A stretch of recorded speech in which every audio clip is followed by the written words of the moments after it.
What's up everybody, D-Man back. Welcome to a brand new video. And today we are going to be continuing my interview with Matt Frank. This is yet another segment from my extended interview I did with Matt Frank a few weeks ago. In this video, we talk about his history with the Godzilla franchise. I hope you enjoy.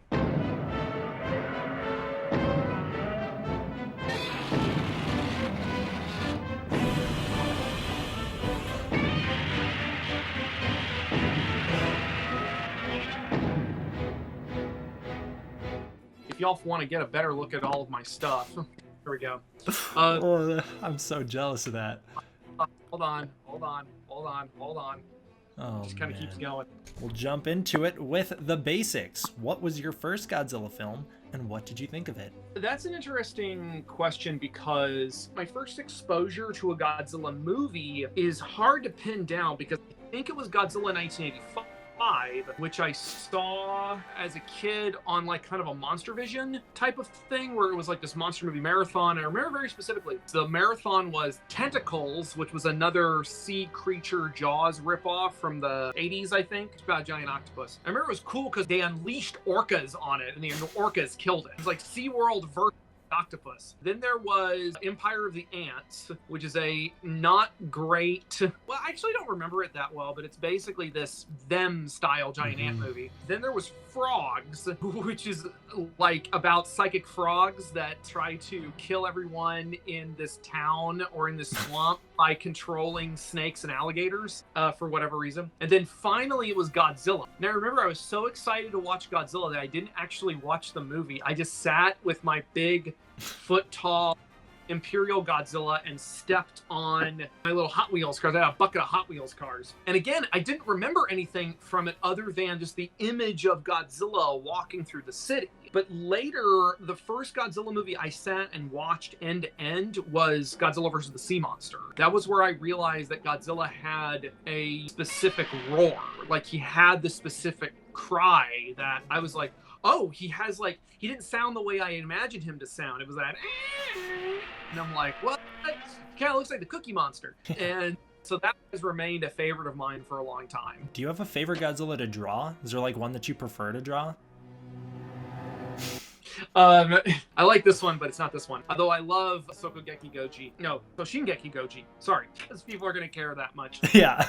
Specifically, my favorite is the maquette version of Godzilla 2000. That's the version based on Shinji Nishikawa's original illustration, and that's the version I used for Godzilla Rage Across Time, where it's so dragon-like and it has this very Asian Japanese demon kind of vibe to it, and that's one of the reasons I love that model so much. So that's my personal favorite one to draw, although I love all Godzillas. I even like this one from the Godzilla versus Tricephalon set. Never seen that one before. Yeah, these are from a play set from the 70s where they just made up this three-headed thing for Godzilla to fight. Because he didn't have one of those already. Right? This was so... But the box is beautiful. Get a chance, Google Godzilla versus Tricephalon, and you'll get this amazing looking box set, this play set with this beautiful T-Rex looking Godzilla and this like serpentine silver creature fighting him. It's a cool piece of Godzilla Arcana from the 70s. Thank you, Godzilla 2006. I am very proud of how I organized my collection. What's your thoughts on the modern era of Godzilla? I think the current era is very interesting. It's an interesting time to be a Godzilla fan. Mm-hmm. The awareness of the franchise has probably never been higher, yet it's also like we're also butting up against some of the built-in limitations of the franchise, because while King of the Monsters was not necessarily a failure, it showed that not a lot of people are really aware of it's showing that we don't really have a monster culture in America the same way they do in Japan. Mm-hmm. So as a result, we're getting situations where it's like people heard about the first Godzilla and they were like, oh, Godzilla, it's a big monster and it destroys stuff. And ooh, Bryan Cranston, I know Bryan Cranston. And that was about as far as it went. And then they were like, oh, they're making another Godzilla movie. That's pretty cool. Oh, and there's a bunch of other monsters and a bunch of actors I've never heard of. Again, that's where kind of begins and ends. Yeah. And of course, you know, there are people who are being reached who have not been reached before. Even in Tokyo, last time I was over there, I had a couple of younger, very young fans come up to me at a signing, and I asked them, like, what was your first Godzilla movie? And they said King of the Monsters. And that made them into super fans, which I think is really fun.